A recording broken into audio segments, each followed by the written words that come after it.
Hello, my dears, Dimitri with you. I present to you a new heartfelt story. My mother locked me in the cellar with my father. I'm dying of hunger and I'm thirsty, whispered 8-year-old Artem into the receiver of an old phone that he found among the rags in the corner of a damp basement. Olga dropped everything and rushed home. Her heart was pounding so hard that it seemed like it was about to jump out of her chest. What she found in her house that evening changed her life forever and made her doubt everything she believed in. The call came at 7:30 in the evening, when Olga was standing at the conveyor belt at a textile factory. The shift was not supposed to end until 10 o'clock, but her son's voice made her forget about everything. Artem spoke so quietly that she barely heard the words through the noise of the machines. The boy was crying, choking, repeating the same thing. His father had locked him in the basement for the second day in a row. No food, no water, dark and scary. Olga tore off her protective helmet and ran to the exit, ignoring the shouts of the foreman. Her hands were shaking when she called a taxi right at the checkpoint. The driver could not understand the address for a long time. She repeated the name of the street several times, mixing up the words. In the car, she tried to call Victor, but he did not answer. The phone was silent, as if it had been turned off on purpose. The drive home took 20 minutes, but seemed like an eternity. Olga looked out the window at the flashing streetlights and thought about how she could have allowed this to happen. Victor was always strict with Artyom, but she attributed this to the male nature of upbringing. A child needs a firm hand, he said. The boy is growing up spoiled, too soft. She worked 2 shifts to support the family after Victor lost his job 3 months ago and completely entrusted him with looking after her son. The house greeted her with complete silence. The gate creaked on its rusty hinges when Olga pushed it with a trembling hand. Empty bottles that hadn't been there that morning were lying around in the yard. The only light was on in the living room. The children's room windows were dark. She inserted the key into the lock and smelled alcohol even in the hallway. Victor was sitting in a chair in front of the TV. An empty bottle of vodka stood on the table next to him. He raised his head when Olga entered the room, and she saw his red, inflamed eyes. The man's face was swollen. His stubble hadn't been shaved for several days, there were razor blades on the floor, and the ashtray was overflowing. "Where's Artyom?" she asked, trying to speak calmly. Victor chuckled and waved his hand toward the kitchen. "Upstairs in his room," he answered indistinctly. Doing his homework like a normal child should. Olga knew he was lying. Artyom's voice on the phone was too desperate, too scared. She went up to the second floor and looked into the nursery. The bed was made. The textbooks were on the table in exactly the same order as in the morning. Artyom had not been here for a long time. Olga went downstairs and stood in front of Victor, crossing her arms over her chest. "He called me," she said. "Said you locked him in the basement." Victor rose abruptly from his chair, rocked back and grabbed the armrest. "What nonsense are you talking about?" he growled. "What other call? Where from?" "The boy doesn't have a phone. I took that toy from him myself last week. He's lying to you, as always, trying to turn you against me. I let him out of the basement a couple of hours ago after he promised to behave decently." Olga felt her insides go cold. So he really did keep the child in the basement. Victor didn't even deny it. She held out her hand. "Give me the keys," she said quietly. "I want to make sure my son is okay." Victor took a step back and shook his head. "I won't," he snapped. "Stop tossing him around with your tantrums. The boy should understand that bad behavior will be punished." Olga took a step closer to him and saw a bunch of keys in his jeans pocket. Among them was the one for the old basement that Victor used as a storage room. She held out her hand, but he pulled it back and tried to block the pocket. "Don't you dare," he hissed. "I'm the boss here. While you're slaving away at your factory, I'll decide how to raise this boy." Quote. Then Olga did something she'd never done before. She grabbed Victor's arm and twisted it hard, causing him to double over in pain. The man was drunk and couldn't resist. The keys fell to the floor with a loud metallic sound. Olga grabbed them and ran to the back door that led into the yard. The cellar was in the far corner of the lot, under an old outbuilding. They used to store potatoes and canned goods there, but the space had been empty for the last few years. The door was massive, wooden, with a heavy padlock. Olga inserted the key with trembling hands and heard the mechanism give way with a dull click. When the door opened, she was hit by the smell of dampness, mold, and something else she couldn't identify. The basement was pitch dark. Olga felt for the switch on the wall and turned on the only light bulb that hung from the ceiling on a long cord. The dim yellow light illuminated the stone walls, covered in streaks of water, and the earthen floor. Artyom was sitting in the corner, his back pressed against the wall. The boy was pale, his lips were cracked from dehydration. His eyes seemed huge in his emaciated face. He looked up when he heard footsteps and smiled weakly. "Mom," he whispered, "I knew you'd come." Olga rushed to him, but then noticed something else next to her son. Another child was lying on the floor, a boy about the same age as Artyom. He was motionless, his eyes closed, his face waxen. Olga crouched down next to him and gently touched his hand. The skin was cold, too cold for a living person. Olga peered into the motionless boy's face and felt the world crumble around her. Light hair, a slightly upturned nose, a mole on his left cheek. It was Petya Morozov from the neighboring house, the son of Anna Viktorovna, who worked at the local library. The same boy they had been looking for all last week, posting ads all over the neighborhood. Olga remembered seeing his mother at the gate, her eyes red from tears, how she stopped passers-by and showed them a photograph of her son. She took out her phone with trembling hands and dialed the ambulance number. The dispatcher's voice was distant and unreal as Olga tried to explain the situation. "We need an ambulance and the police," she said, stumbling over every word. There were 2 children in the basement, one unconscious, the other dead. The dispatcher asked for the address again, clarified the details, and Olga kept looking back at Artyom, who was sitting leaning against the wall and looking at her with a fixed gaze. "Mom, I was so scared," the boy whispered when she approached him. "He hasn't moved for 3 days. I thought I would die too." Artyom spoke with difficulty. His lips were so dry that they cracked with every word. Olga hugged her son, feeling how his whole body was shaking. His clothes were dirty and damp, smelled of mold and something sour. "How could you call me?" she asked, stroking his hair. Artyom nodded weakly towards the far corner of the basement, where something was shining under a pile of old rags and burlap. There lay an old push-button telephone, worn and scratched, but working. "I found it yesterday when I was looking for water," the boy explained. "The battery was almost dead, but it was enough for one call. I remembered your number, Mom." Olga realized that it was an old device that they had thrown out 2 years ago when they bought a new one. Apparently, Victor had simply thrown it into the basement instead of taking it to the trash. No one knew about its existence. Even Victor himself had probably forgotten about this phone. It was an accident that saved Artyom's life. Sirens were heard outside. Olga heard the gate slam, then voices and quick footsteps. "Here!" she screamed. In the basement behind the house. The first to come down were 2 paramedics with medical bags and a stretcher. Behind them appeared police officers in uniform. Their flashlights illuminated the stone walls and earthen floor. One of the doctors sat down next to Petya and checked his pulse on his neck. Then he brought a mirror to the child's lips, shook his head and looked at his colleague. Meanwhile, the second paramedic examined Artyom, checked his pupils, measured his blood pressure with a portable tonometer. "Urgent hospitalization is needed," he said. "Severe dehydration, possibly the onset of kidney failure." A police officer with the rank of senior lieutenant wrote down Olga's testimony, periodically glancing at the dead boy. "When was the last time you saw this child alive?" he asked. Olga tried to remember a week ago, maybe a little more. He was playing in the yard with his friends. "I work until late, I'm rarely home during the day." Artyom was being placed on a stretcher when screams and the sound of breaking glass were heard from the house. Victor tried to climb out the kitchen window, but caught on the frame and fell into the bushes under the window. 2 police officers ran after him when he tried to get up and hide behind the barn. The man was so drunk that he could not run normally, tripping over his own feet. "Stop, police!"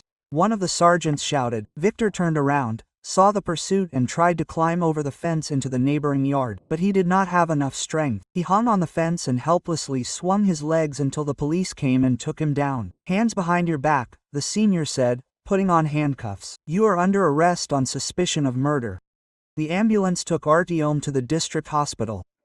Olga followed in a police car. The doctors did not allow her to be near her son during the examination. She sat in the hallway on a plastic chair and watched as the nurses again went back and forth with IVs and medications. Time dragged on painfully, slowly. The second police squad remained at the scene, cordoned off the area with yellow tape. Forensic experts arrived with suitcases, photographed the basement, collected samples. Petya's body was taken to the morgue for an autopsy, but the ambulance doctor had already preliminarily determined the cause of death: dehydration and exhaustion, he told the investigator. The child died a painful death. Meanwhile, neighbors began to gather in the yard. First, old Klavdia Ivanovna from the house across the street came, then the Petrov family with their children, then several more people. Everyone was whispering, pointing at cordoned-off basement, speculating. The police asked everyone to disperse, but people did not leave, gathering in small groups. Anna Viktorovna, Petya's mother, appeared when her son's body was already being loaded into a car. She was walking down the street from work, carrying a bag of groceries in her hands, and did not understand what was happening. She saw police cars, a crowd of neighbors, yellow cordon tape. Quote, "What happened?" she asked, coming closer. "Where is my Petya? Did you find him?" The police officer took the woman by the hand and led her aside. He spoke quietly, carefully, choosing his words. At first Anna Viktorovna did not understand, then she shook her head, then she screamed. The scream was so piercing that even the forensic experts in the basement raised their heads. Quote, "No," she screamed, "not my boy, not Petya. This is a mistake, it's not him." The neighbors grabbed her by the arms when the woman began to fall. Her face turned gray, her eyes rolled back. Someone ran for Nashter, someone called another ambulance. Anna Viktorovna lay on the grass and mumbled something unintelligible, clutching a photo of her son, which she had been carrying with her all week. At the hospital, the doctor on duty came out to see Olga only after 2 hours. His face was tired, there were dark circles under his eyes. "The condition is stable, but serious," he said. "Severe dehydration, early stage of renal failure. Another day or two, and we might not have saved him. Your son is very lucky." Olga asked if she could see Artyom. The doctor shook his head. The boy was sleeping under the influence of sedatives. It was better not to disturb him until the morning. The body needs to recover. The kidneys should start working normally. Tomorrow morning you will be able to talk to him, but not for long. The child has suffered a serious injury. He needs rest. Olga returned home late at night. The police finished examining the crime scene. The forensic experts packed up all the evidence. The house seemed alien and hostile. In every corner, you could feel the presence of the horror that had happened here. She could not bring herself to go up to the bedroom, where Victor had been sleeping next to her that morning. On the kitchen table lay a note from the investigator indicating the time of the interrogation. Tomorrow at 10 a.m. she was supposed to appear at police station to give evidence. Olga crumpled the paper and threw it in the trash. Then she took it back and smoothed it out. She had to prepare for difficult questions that she didn't have answers to. Like this video so that YouTube knows you're interested in video stories like this one and recommends more quality stories. In the morning, Olga was greeted with alarming news at the hospital. The nurse on duty explained that Artyom's condition had worsened during the night, and his kidneys had practically stopped working. The boy was connected to a blood filtration machine. His face was as pale as chalk. There were dark shadows under his eyes. The nephrologist talked about his critical condition, and that the next 24 hours would be decisive. Olga sat next to her son's bed and held his hand, feeling his pulse beat weakly under his thin skin. Artyom was sleeping under the influence of strong drugs. Sometimes he mumbled something in his sleep, twitched. The monitors showed unstable readings. Nurses came in every half hour, checked the IVs, wrote down the data in the card. At 10:30, a man in a gray suit entered the ward and introduced himself as investigator Andrei Petrovich Kuznetsov. He was of average height, with attentive gray eyes and a neatly trimmed mustache. In his hands he was holding a folder with documents and a dictaphone. Quote, "Sorry to disturb you at such a moment," he said, "but I need to ask you a few questions about what happened."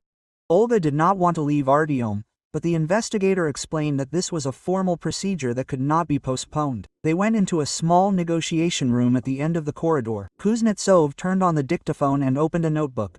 Quote, "How long have you known that your common-law husband uses physical punishment on your child?" he asked without preamble. Olga was confused by the directness of the question. She tried to explain that Victor had always been strict, but she had no idea about such extreme measures. Sometimes he raised his voice at Artyom, put him in a corner, forbade him to watch TV. Ordinary methods of education, as it seemed to her. She found out about the basement only yesterday, when her son called her at work. The investigator took notes, periodically looked up and looked at her carefully. "You worked 2 shifts, were often absent from home. How did you control the situation with the child?" Olga felt the hidden accusation in his voice. She explained that after Victor lost his job, the family found itself in a difficult financial situation. Someone had to earn money, and someone had to look after Artyom. You entrusted an 8-year-old child to a man who, as it turned out, was prone to violence, Kuznetsov continued. Didn't you notice the changes in your son's behavior? Olga recalled the last weeks. Artyom really became more withdrawn, fearful, often asked her not to go to work, cried in the evenings, but she attributed it to childhood whims, to the difficulties of adapting to a new family situation. Quote, "When was the last time you saw the neighbor's boy Petya Morozov alive?" the investigator asked, leafing through the pages of his notebook. Olga strained her memory. "About a week ago, maybe a little more, the children were playing in the yard. She passed by, returning from the night shift. Petya was a cheerful, active boy, often came to visit them, was friends with Artyom." Quote, "And how did your husband treat the neighbor's children?" Kuznetsov specified. Olga thought about it. Viktor really didn't like it when other people's children came to them. He said that they were noisy, that they prevented him from concentrating on his job search, and sometimes he kicked the kids out of the yard if they played too loudly. But until yesterday, she didn't see anything suspicious in this. After all, in the meantime, the search of Olga's house was continuing. The forensic experts carefully examined every corner of the basement, took photographs, and collected samples. Under a layer of dust and garbage, they found children's things that clearly did not belong to Artyom. Small sneakers and a t-shirt with an inscription that Petya was wearing on the day of his disappearance. In the corner, they found the remains of moldy bread and a plastic bottle with muddy water. The most terrible find was homemade chains attached to the wall with bolts.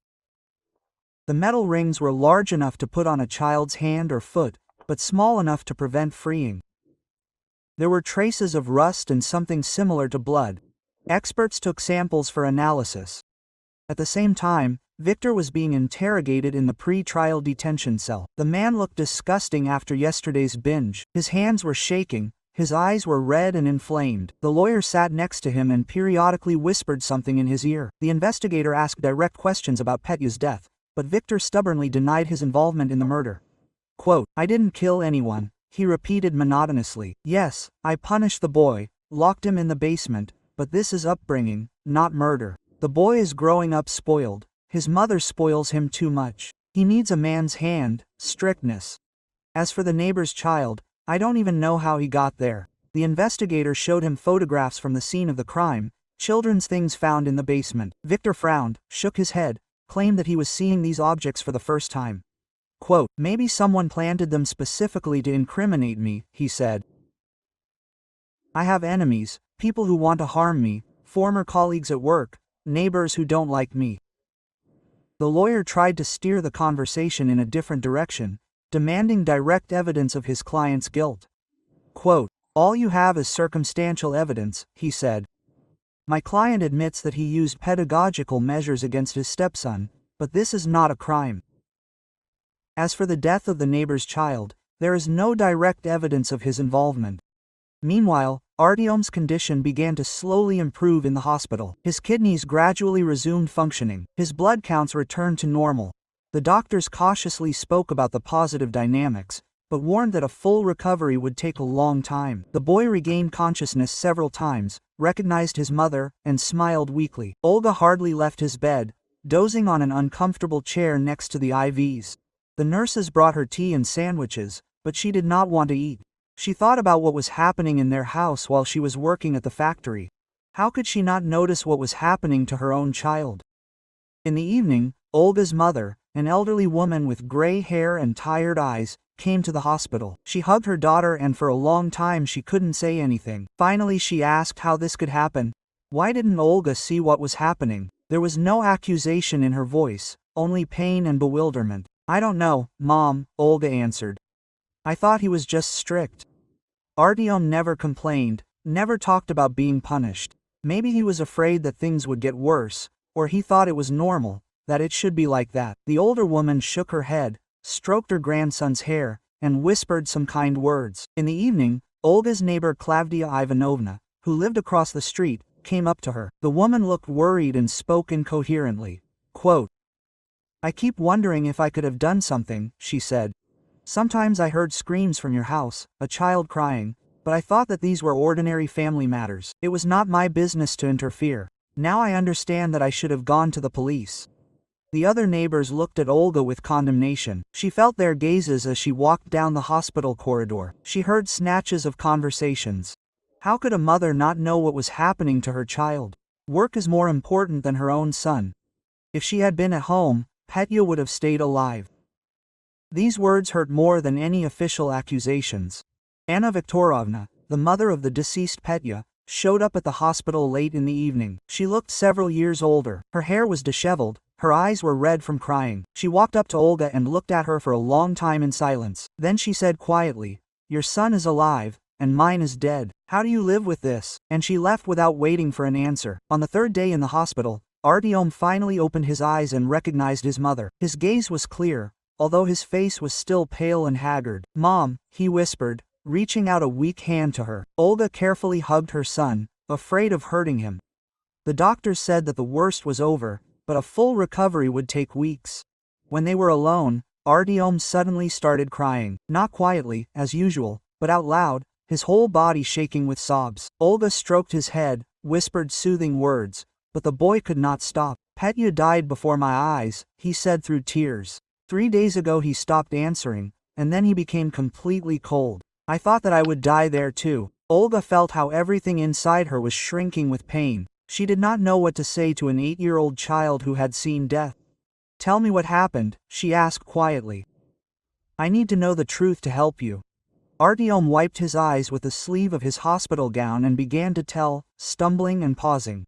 Victor called Petya into the yard a week ago when he was playing with other children. He said that he wanted to show him an ancient treasure that he found in the basement. Petya was a curious boy. He loved adventures and treasure stories.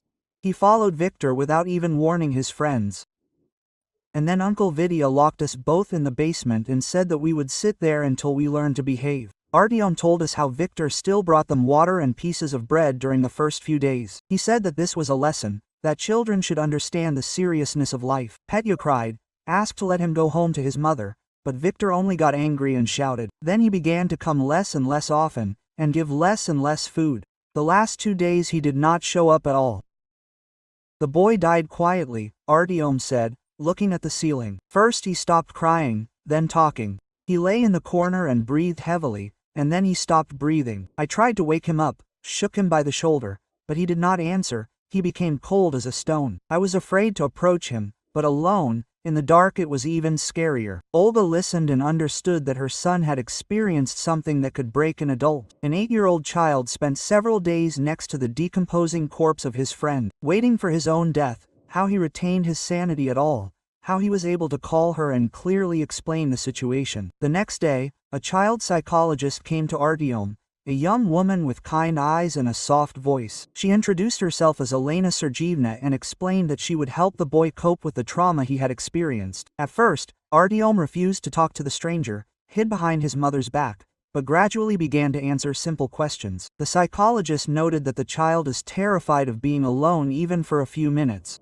When Olga went to the toilet or for food, Artyom would start screaming and crying. He constantly asked about the other children in the hospital, whether they were locked up somewhere, whether they needed help. He slept only with the light on, and then only in fits and starts. He constantly woke up from nightmares. This is post-traumatic stress disorder, Olga's psychologist explained. The child experienced an extreme situation that threatened his life. Long-term therapy will be required, possibly medication. The main thing now is for the boy to feel safe, to know that his mother is nearby, and no one else can harm him. Meanwhile, the search of Olga's house continued. Forensic experts combed every corner, looking for additional evidence. In Victor's bedroom, in a drawer of his desk, they found a thick notebook in a box. It turned out to be a kind of diary, where the man described in detail his methods of raising Artyom. The entries began from the moment job loss 3 months ago.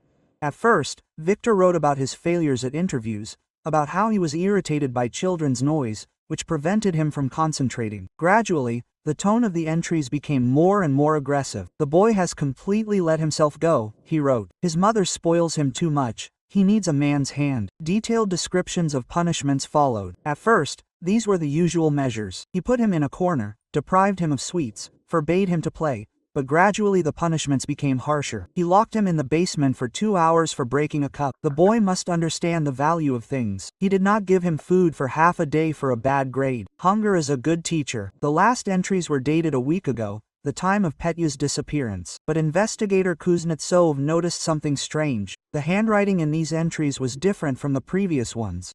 The letters were neater, the slant was different, the pressure was uneven.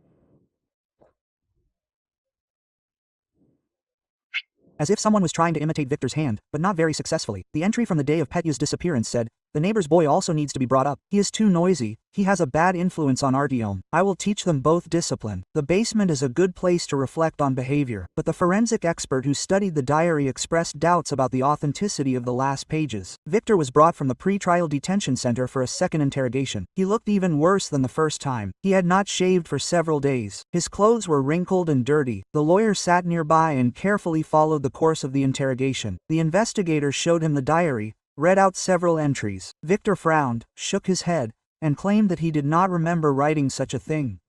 Quote, "This is not my handwriting," he said, examining the last pages. "I did keep records, but not like this." Quote, "Someone added these pages to accuse me of murder." The investigator asked who could have had access to the diary, who knew about its existence. Victor shrugged his shoulders in confusion, saying that the notebook was in a drawer of the table, which no one locked. The lawyer demanded that a handwriting examination be conducted to establish the authenticity of the notes. If the last pages were really not written by his client, then this could radically change the course of the case. The investigator agreed to appoint an examination, but warned that it would take time. In the hospital, Artyom was gradually recovering. The doctors allowed him to get out of bed, walk around the ward. The boy was very weak, got tired quickly, but his appetite gradually returned. The psychologist held daily sessions with him, used play therapy, drawing, fairy tale therapy. Artyom drew dark pictures, houses without windows, children in cages. Olga almost never left her son, slept on folding bed next to his bed. She took a vacation from the factory, although she knew that she could be fired for absenteeism. Now the work did not matter. Only Artyom, his recovery, his mental health were important. The money would run out, but she thought about that later. Neighbors and acquaintances were becoming increasingly hostile to Olga. Some openly accused her of not keeping an eye on the child. Others whispered behind her back, building theories about her possible complicity in the crime. The mother of the deceased Petya demanded a fair punishment for all the culprits, hinting that Victor could have acted alone. At the end of the week, investigator Kuznetsov received the results of the handwriting examination. The conclusion was unambiguous. The last 5 pages of the diary were not written by Victor's hand, but by someone else. The handwriting was imitated, but not skillfully, with characteristic differences in the writing of individual letters and the slant of the lines. This meant that someone was trying to set Victor up, to create additional evidence against him. If you like this story, subscribe to the channel so you don't miss new videos. The conclusion of the handwriting expert turned the whole case upside down. Investigator Kuznetsov carefully studied the document, comparing handwriting samples. The last 5 pages of the diary were clearly written by someone else. Someone tried to imitate Victor's handwriting, but did it clumsily. A natural question arose. Who had access to the diary, and why was it necessary to create additional evidence against an already accused man?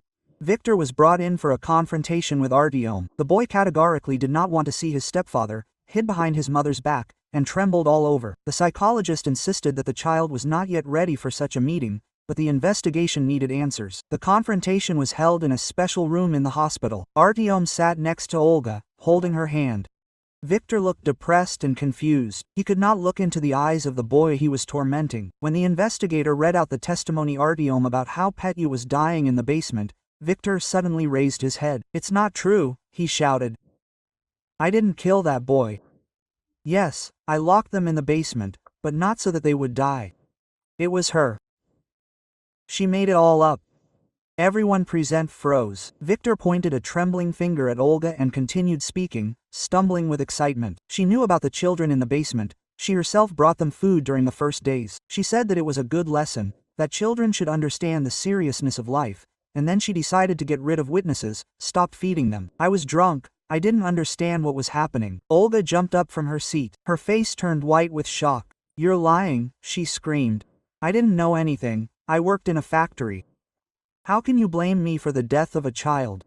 Artyom pressed himself against his mother, looking fearfully from her to Victor. The boy did not understand what was happening, why the adults were shouting at each other. The investigator asked everyone to calm down and continued the interrogation. Victor claimed that Olga herself suggested lock the children in the basement when she found out that Petya was a bad influence on Artyom. Allegedly, she said that the neighbor's boy was teaching her son to be disobedient, that they both needed to be taught a lesson. For the first 3 days, she went down to the basement, brought water and bread, and watched the children. But then something changed, Victor continued. She started saying that the children knew too much, that they could tell about punishments. She stopped feeding them, forbade me to go down to the basement. She said that the problem would solve itself. I was on a drinking binge, had trouble thinking, and believed her. Only when she found the children did I understand what had happened. Olga's lawyer indignantly protested against such accusations. His client worked 2 shifts. She has an alibi. Coworkers can confirm that she was at the factory. But the investigator had already checked Olga's work schedule. On the day of Petya's disappearance, she really did work the night shift, but during the day she was home alone. No one could confirm her whereabouts in critical time.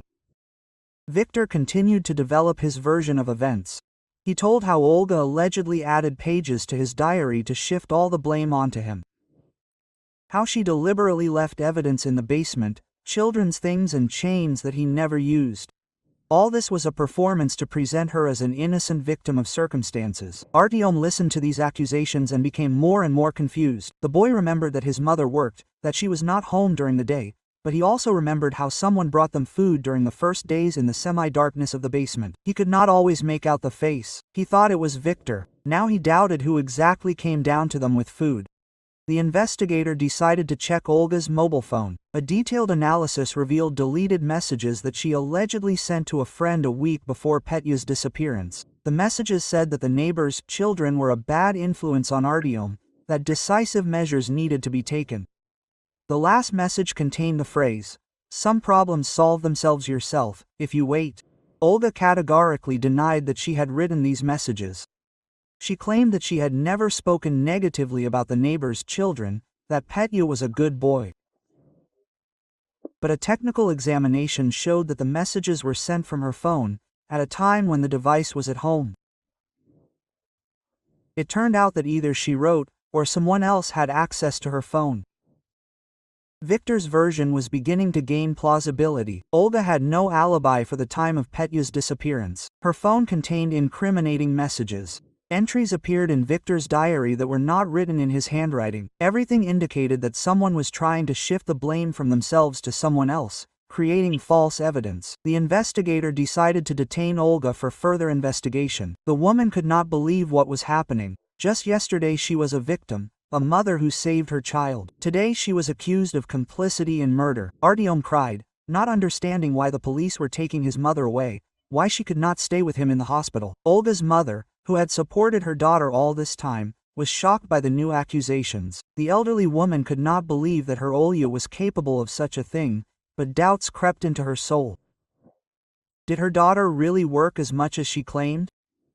Was she hiding something important? Why didn't she notice what was happening to her grandson? In the pretrial detention center, Olga was placed in solitary confinement. She sat on a narrow bed and tried to understand how her life had turned into a nightmare. Just a week ago, she had a family, a job, plans for the future. Now she was a suspect in the murder of a child. Her own son was in the hospital with a serious injury, and her common-law husband accused her of crimes. The lawyer tried to find leads for the defense. He questioned Olga's colleagues at work, neighbors, anyone who could confirm her character and alibi. Most spoke positively of her. They said that she was a caring mother and a conscientious worker, but there was no direct evidence of innocence, and circumstantial evidence was accumulating against her. Victor, left alone in the cell, felt a strange relief. Finally, he told the truth. He shifted the responsibility to the one who was really guilty. Olga had always been cunning, knew how to manipulate people. She used him, and now she was trying to make him a scapegoat. But justice would prevail. He had no doubt about it. Artyom remained in the hospital under the supervision of his grandmother. The boy did not understand why his mother did not come, why all the adults were saying strange things. The psychologist tried to explain the situation in accessible words, but how to tell a child that his mother was suspected of murder? How to explain that the world that seemed understandable collapsed in one piece? The case received wide coverage in the local press. Journalists wrote about the family drama, about how the mother and stepfather competed in cruelty to the children. Public opinion was against Olga. Many believed that the mother should have protected the child, that her guilt was obvious. The presumption of innocence did not work well when it came to the death of children. The investigation continued, but each new piece of evidence only complicated the case. Someone was clearly playing a complex game, setting up one suspect after another. The truth was hidden behind layers of lies and manipulation, and time was working against all participants in this tragedy. I recommend listening to these two stories that you see on the screen. I am sure that you will like them, and in the comments to this video you will find a link to a selection of the best stories from all over the internet. Thank you for watching. Olga spent the most terrible night of her life in the pre-trial detention cell. Gray walls pressed in from all sides. The only window was barred and looked out onto the prison courtyard. She lay on a narrow bunk and tried to understand how everything had come to this absurdity. Yesterday she was a heroic mother who saved her child. And today she is accused of killing a neighbor's boy. Every time Olga closed her eyes, the face of dead Petya appeared before her. She thought about his mother, about the grief that Anna was experiencing Viktorovna. If she really was guilty of the child's death, she would deserve any punishment. But she knew she was innocent, and this knowledge made the situation even more unbearable. Someone was methodically and cold-bloodedly setting her up, creating the appearance of her participation in the crime. By morning, Olga was hysterical. She screamed that she had been set up, that someone was deliberately creating false evidence. The warden called the prison doctor, who gave her a sedative.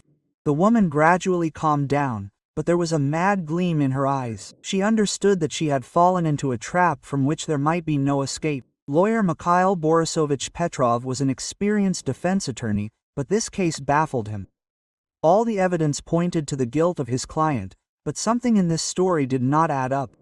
There were too many coincidences. The evidence was too conveniently located. He decided to conduct his own investigation, starting with questioning witnesses who had been ignored by the official investigation. The lawyer's first step was to go to a grocery store near Olga's house. The saleswoman, an elderly woman with tired eyes, did not want to talk at first, but when Petrov explained that the life of an innocent person was at stake, she agreed to recall the events of a week ago. On the day of Petya's disappearance, she saw a man with a boy near the store, but it was definitely not a child with his mother. The man was buying sweets, and the boy was standing nearby and looked upset, the saleswoman said. I thought then that it was strange to see such a sad child next to sweets.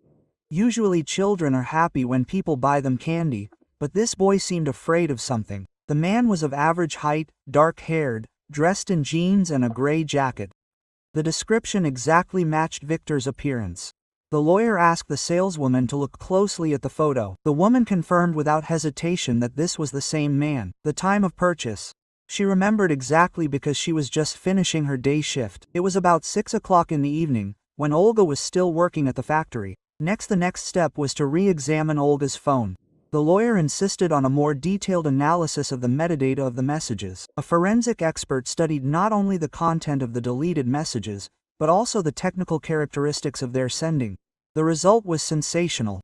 The messages were indeed sent from Olga's phone, but not by her own hands. The analysis showed anomalies in the typing speed, in typical errors and typos. Each person has a unique typing style, their own manner of typing messages. A computer program compared the disputed messages with Olga's other texts and revealed fundamental differences. Someone else used her phone to send incriminating messages. Moreover, the expert discovered that the phone was connected to the computer several times on days when Olga was working. From the connection logs, it was possible to establish that someone copied data from the device and then downloaded new files. This explained how messages that Olga did not send appeared on the phone. Meanwhile, in the hospital, Artyom was increasingly tolerating his mother's absence. The boy refused to eat, did not talk to his grandmother, and constantly asked, when Mom comes back. The psychologist explained that the child was experiencing secondary trauma associated with separation from his mother after the nightmare he had experienced. His condition worsened with each passing day. The grandmother tried to distract her grandson with games and fairy tales, but Artyom was immersed in his own experiences. He drew dark pictures with black pencils, where adults did bad things to children. One picture showed a woman behind bars, and a little boy was crying next to her. Quote, Emma is in prison, and I am alone, he explained to the psychologist. New evidence forced investigator Kuznetsov to review the case. The testimony of the saleswoman and the results of the examination of the phone created serious doubts about Olga's guilt. It became obvious that Victor was not just trying to shift the blame onto his common-law wife, but was also actively creating evidence against her. This turned the case from a family drama into a cold-bloodedly planned crime. The investigator decided to release Olga on bail. The woman could not believe that the nightmare was ending. She signed all the necessary documents with trembling hands, and the first thing she did was go to the hospital to see her son. Artyom, seeing his mother, cried with joy and did not let her go for a long time. But the joy of reunion was overshadowed by the upcoming trial. Viktor was charged with the murder of Petya and the attempted murder of Artyom. In addition, he was accused of falsifying evidence and attempting to slander an innocent person. Viktor's lawyer tried to get the charges reduced, citing his client's alcohol addiction. On the day of the preliminary hearing, an unexpected event occurred. Artyom, who was in the care of his grandmother, suddenly disappeared from the hospital. The elderly woman went to the buffet for a few minutes, and when she returned, her grandson was not in the ward. Panic began. The hospital was cut off. An interception plan was announced.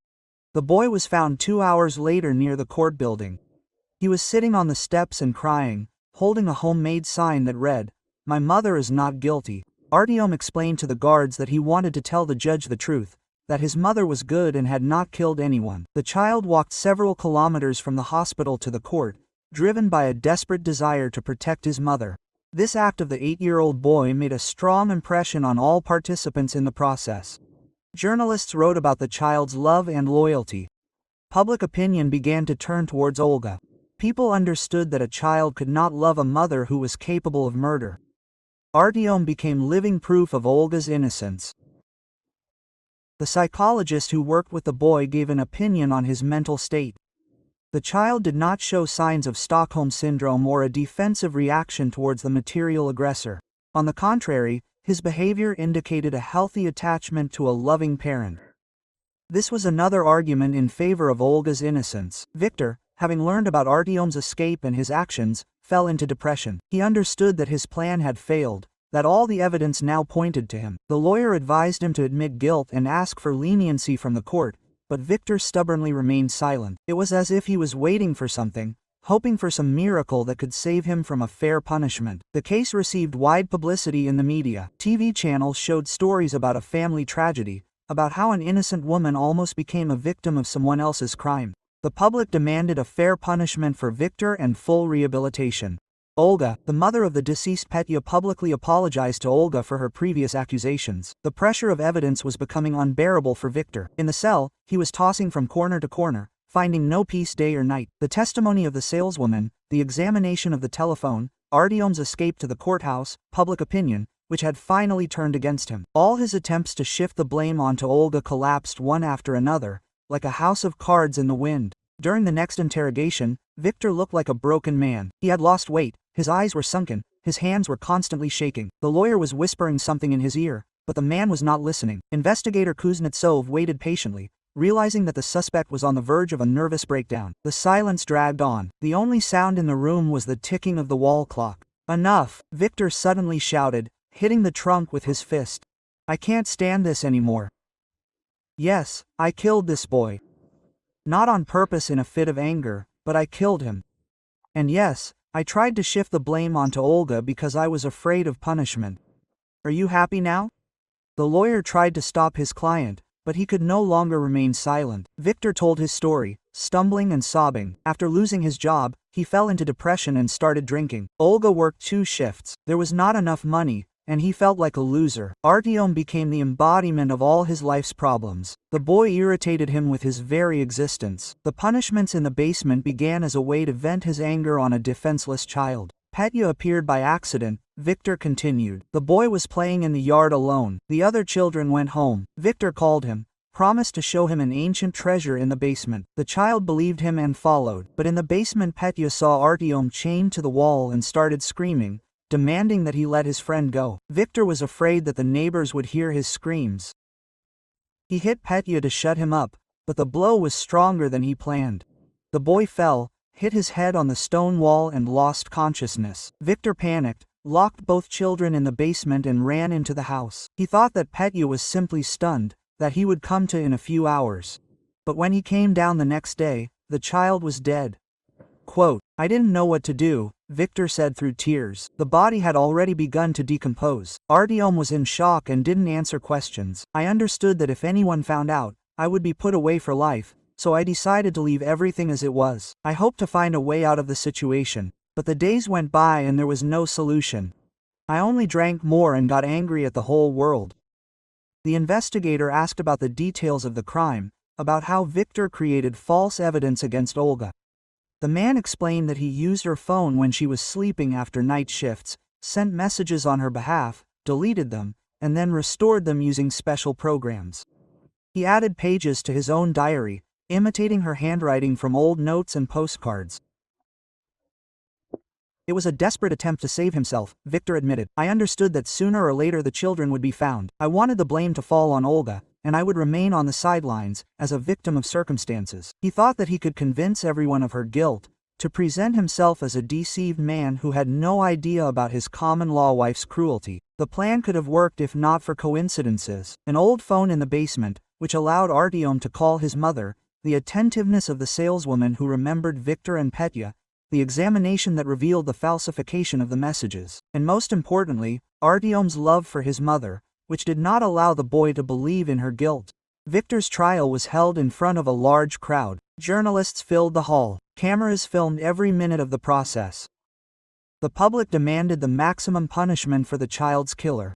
The mother of the deceased, Petya, sat in the front row, not taking her eyes off the defendant. Her face was stony, but tears flowed down her cheeks in a continuous stream. Olga was present at all the hearings, holding Artyom's hand. The boy was still weak after what he had been through, but he insisted on seeing how the one who hurt him would be punished.